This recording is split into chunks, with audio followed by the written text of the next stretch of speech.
বেশ সুন্দর একটা প্রশ্ন। The circuit in figure 5.80 is a differential amplifier driven by a bridge. Find V out.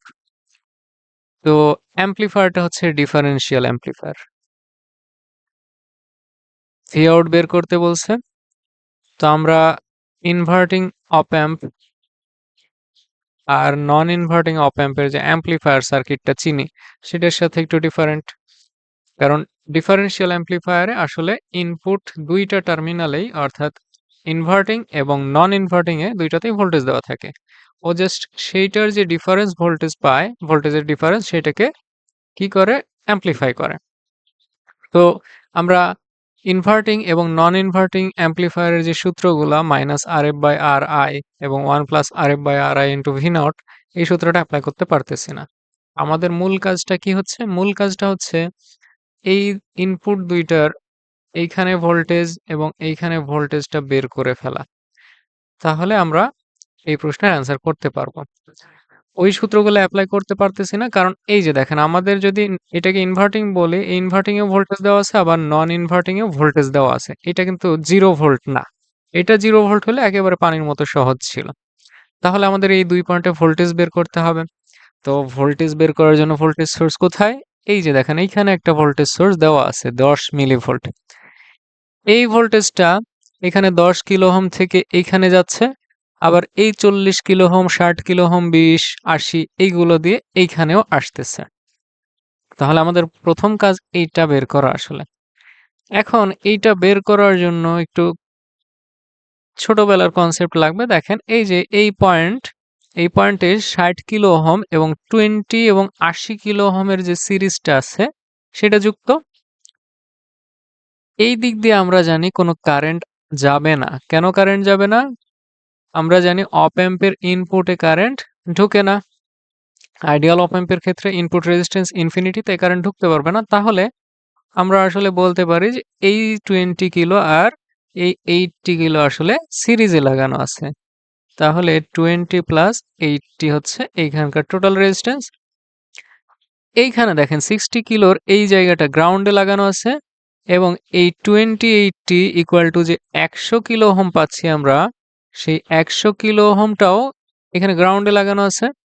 তাহলে 60-র এক মাথা এবং 100-র এক মাথা এক জায়গায় এবং 60 আরেক মাথা গ্রাউন্ডে, 100-র আরেক মাথাও গ্রাউন্ডে। তাহলে এরা দুইটা প্যারালাল আছে আসলে। তাহলে 60 প্যারালাল 100, এইটা হচ্ছে আমাদের 100 গুণ 60, উপরে গুণ নিচে যোগ 100। তো এই রেজিস্ট্যান্সটা আসতেছে হচ্ছে আমাদের হিসাব করলে 37.5 কিলো ওহম। তার সাথে এই জায়গাতে দেখেন এটা আসলে সিরিজে লাগানো আছে। তাহলে এই 40 kilo, 40 plus 37.5 kilo ohm equal two আসলে আমাদের 77.5 কিলো ওহম। এইটা হচ্ছে এই যে এই পয়েন্ট থেকে এই গ্রাউন্ড পর্যন্ত আমাদের টোটাল যে রেজিস্ট্যান্সটা, এই যে এই পথ, এই পুরোটা হচ্ছে আমাদের 77.5 কিলো ওহম। তাহলে এই জায়গাতে এখন আমরা কি বের করতে পারি? যে কত কারেন্ট এই দিক দিয়ে যাচ্ছে সেই কারেন্টটা বের করে ফেলতে পারি। সেটাকে যদি আমরা I1 নাম দেই, তাহলে I1 ইকুয়াল টু আসতেছে আমাদের 10 মিলিভোল্ট ভাগ 77.5 কিলো ওহম। কেন কারেন্ট বের করতেছে? আমাদের মূল উদ্দেশ্য কি? মূল উদ্দেশ্য হচ্ছে এই যে এই 80-র এগেইনস্টে কতটুকু ভোল্টেজ ড্রপ হচ্ছে সেইটা। তো আমরা যদি এই কারেন্টটা বের করতে পারি, তাহলে আমরা এই পয়েন্ট আর গ্রাউন্ডের মাঝখানের যে ভোল্টেজ সেটাকে যদি V1 নাম দেই, সেই V বের করব, তারপরে 80-র মধ্যে কারেন্ট বের করে ফেলতে পারবো। অথবা কারেন্ট ডিভাইডার রুল দিয়েও বের করতে পারি আমরা। তাহলে দেখেন এই কারেন্টটা কত আসতেছে? এই কারেন্টটা আসতেছে আমাদের 1.29 10 টু দি পাওয়ার -7 অ্যাম্পিয়ার। তো কারেন্ট তো পেয়ে গেলাম। এখন 60 এবং 100-র যে প্যারালাল কম্বিনেশন, তার মধ্যেকার যে ভোল্টেজ অর্থাৎ V1টা কত সেটা বের করি। তাহলে V1 ইকুয়াল টু আমাদের আসতেছে I1 ইন্টু 60 আর 100-র প্যারালাল কম্বিনেশনের রেজাল্ট কত ছিল? 37। তাহলে 37.5 ভি ইকুয়াল টু আই আর সূত্র এত কিলো ওহম। তাহলে এইটা গুণ দিলে আমাদের আসবে 4.839 মিলিভোল্ট। তাহলে আমরা এই V1টা পাইলাম। এখন এই V1 ভাগ 100 করলে কি পেয়ে যাব? আমরা কারেন্ট পেয়ে যাব।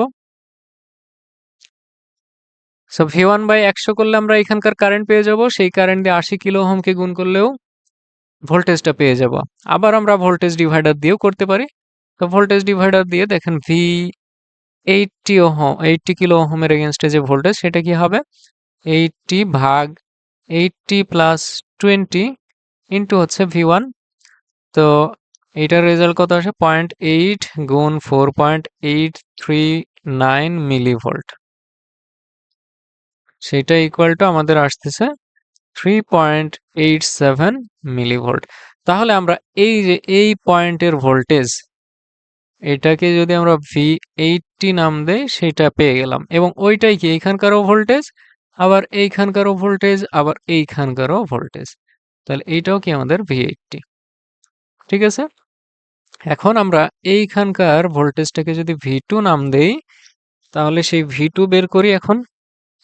তো V2 বের করার জন্য আমরা এইটা এইটা এইটা এখানে তিনটা নোড আছে, সেই তিনটা নোডে আমরা KCL অ্যাপ্লাই করব। তো এই পয়েন্টের নাম যদি আমরা A বলি তাহলে সেই A পয়েন্টে KCL অ্যাপ্লাই করলে আমাদের রেজাল্ট আসবে V1 এর ভ্যালু, V2 এর ভ্যালু। তাহলে at node A applying KCL, তাহলে KCL অ্যাপ্লাই করলে আমরা পাচ্ছি V2, এটা V2 মাইনাস 10 মিলিভোল্ট ভাগ হচ্ছে 10 কিলো ওহম, ধরতেছি যে এই দিক দিয়ে কারেন্ট বের হয়ে যাচ্ছে, ঠিক একইভাবে এই দিক দিয়েও কারেন্ট বের হয়ে যাবে, এই দিক দিয়েও কারেন্ট বের হয়ে যাবে, টোটাল যোগ করে দেবো আর কি। তাহলে V2 বাই 30 কিলো ওহম, কারণ 30টা গ্রাউন্ডে লাগানো আছে, এদিকে খেয়াল করেন, এই হচ্ছে 30 গ্রাউন্ডে,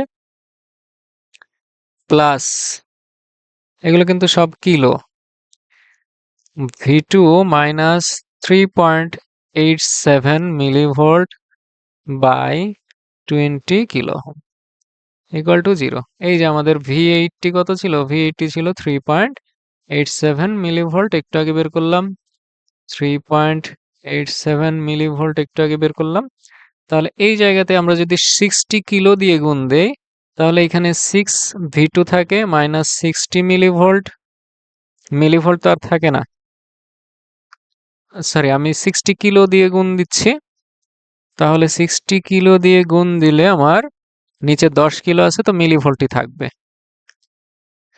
প্লাস এইখানে 2V2, এখানে হচ্ছে 3V2 মাইনাস এটা হচ্ছে 11.61 millivolt equal to 0।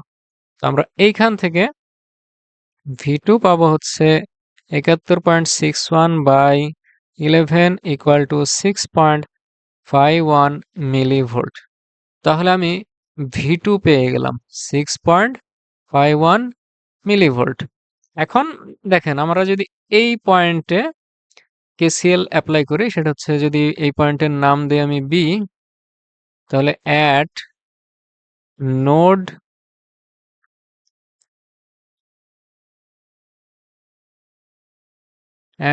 node B, এই হচ্ছে আমাদের B।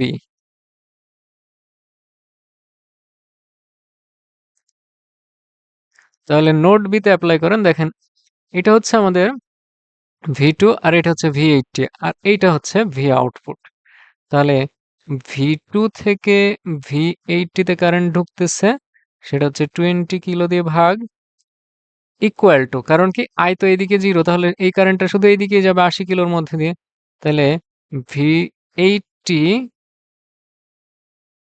Minus V out by 80 kilo. তো এটাকে যদি আমরা 80 কিলো দিয়ে গুণ দেই, এখানে 4V2 মাইনাস 4v80 আর এখানে v80 মাইনাস ভি আউট। তো ভি আউটকে এই পাশে পার করে বাদ বাকিগুলো এখানে পার করলে আমরা পাচ্ছি V out equal to 3.87 minus 4 into 2.64।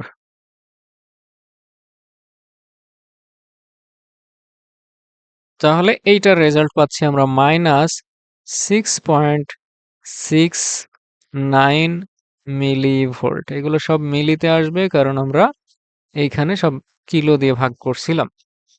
তো এটা হচ্ছে আমাদের এই প্রশ্নের অ্যান্সার। খুবই কনসেপচুয়াল, একটু বড়। তো আশা করি ভালো লেগেছে। ভালো লাগলে সাবস্ক্রাইব করে দিয়েন, কৃতজ্ঞ থাকবো।